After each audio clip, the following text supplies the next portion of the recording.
Magandang araw sa inyo mga kapips. Ako nga po pala si DJ Buknoy. At ang kanyang kapartner na si DJ Lucky.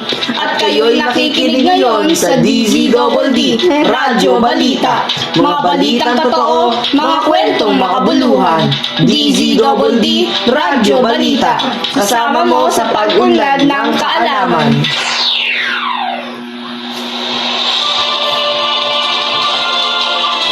Aso patay pagkatapos saksakin ng isang batang lalaki.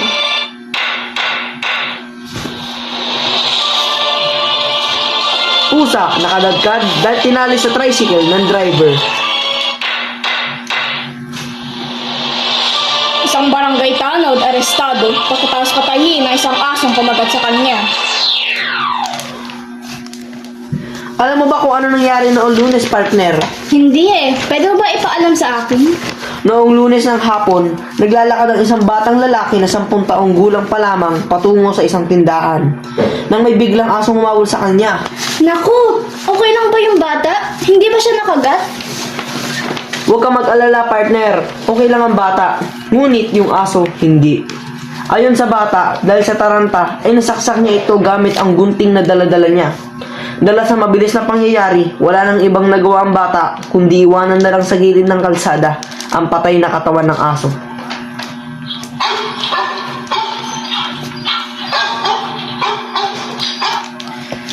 Kaawa naman yung aso, DJ Buknoy. Pero ano mo ba yung nag-viral na video noong nakaraang linggo? Madaming viral na video noon eh. Alin dun? Mula sa Malisique, Pangasinan, may nag-viral na video kung saan pinakita ang isang pusa na nakatali sa isang tricycle. Madami nagalit sa video dahil nakikita nakakaladkad na ang pusa. Naririnig sa video na sinisigawan ng driver na tumigil, pero ang driver ay parang walang naririnig.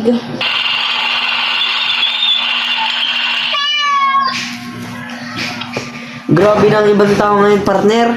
Ang sama sa mga hayop. Oo nga, partner. Nakakaawa yung mga hayop. Nalulungkot tuloy ako. Alam mo kung anong tawag doon sa pangyaring yun, DJ Lucky? Ano? Eh di isang catastrophe.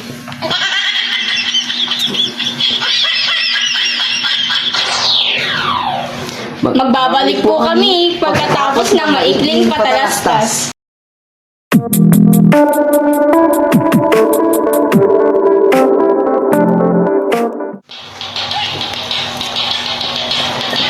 Time for a break mga kapips. Kilalanin natin ang Pet Pals. Ako'y nag-ampon ng aso sa paus. Ang aking veterinaryo ay nagre-rekomenda ng Royal Canin. Ang ating mga alagang hayop ay nag-aabang ng ating pagmamahal at tamang pangangalaga. Royal Canin, nagbibigay buhay sa mga hayop. Royal Canin, pamahalaan ng hayop, pamahalaan ng buhay.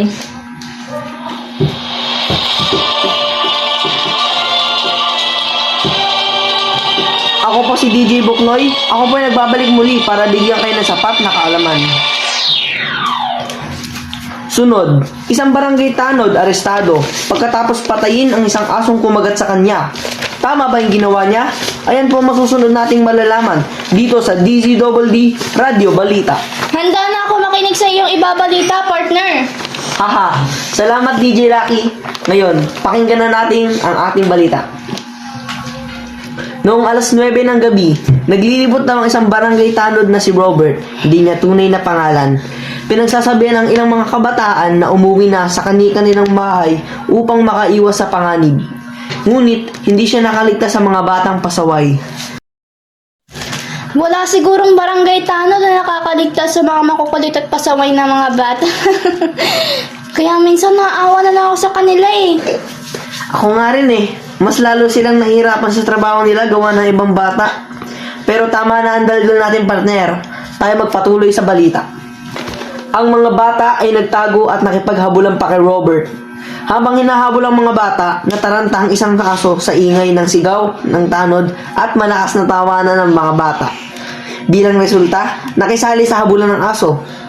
Ngunit nung nakawala na ang mga bata sa paningin ng tanod, inatake ng aso si Robert sa kaliwa niyang paa at kaliwang binti. Dahil sa sakit at galit, hinampas ni Robert ang hayop hanggang sa mamatay na ito. Nang napagtanto ang kanyang ginawa, umamay siya sa pulisya kinabukasan ng umaga.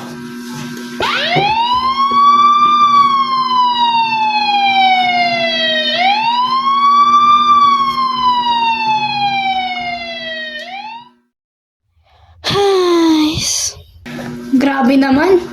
Nakakalungkot ang mga topic natin ngayon. Kaya nga DJ Lucky, kawawa naman yung mga hayop. Hindi nararapat ang mga ginagawa sa kanila. Oo nga Kuya Raven. Ano po ang tingin ninyo sa mga balita natin ngayon? Ayun, gaya nga ng sinabi mo kanina, DJ Lucky. Nakakalungkot ang mga topic natin ngayon. At sakaling baka hindi komportable para sa ibang nakikinig ngayon. Ako'y tunay na naaawa sa mga hayop. Lahat ng may buhay may karapatang mabuhay. Dapat hindi natin pinapatay o sinasaktan ng mga hayop. Dahil sabi nga sa Republic Act of 8485, dapat protektahan at itaguyod ang kapakanan ng mga hayop sa Pilipinas. Ano naman po tingin ninyo doon sa huling istorya? Tama po ba ang ginawa ng tanod o sakali tingin niyo po ay mali ang mga aksyon niya? Para sa akin, tingin ko ay mali ang ginawa niya. Kahit pa inatake siya ng aso, dapat hindi pa rin niya pinatay. Sinasadya man o hindi. Pero sa aking pagkakaintindi, nakaramdam rin naman siya ng pagsisisi sa huli dahil siya mismo ang nagsabi ng krimen niya sa pulis. Wow, salamat po sa opinion niyo, Mr. Kainhinan. Ikaw may tunay na maawin sa mga hayop.